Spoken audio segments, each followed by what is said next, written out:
guys, this is a revamp of some wall decor I had up in my master bathroom, and I am so excited about how it turned out.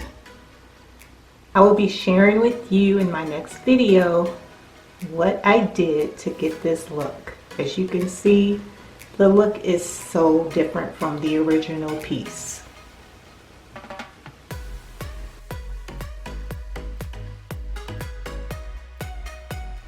So let me know in the comments if you are actually in the process of revamping some wall art yourself.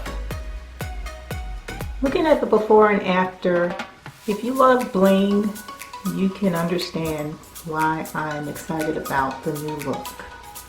If you have a piece of home decor or wall art in your home now that you'd like to revamp, please stay tuned for my next video. I will be more than happy to share how I actually did this project. It was simple and easy, and it was very fun, and I actually had an opportunity to have Avery help me on this one because he was in charge of the sparkle. You'll see it all in the next video. Thanks so much for watching, and we'll both see you on the next one.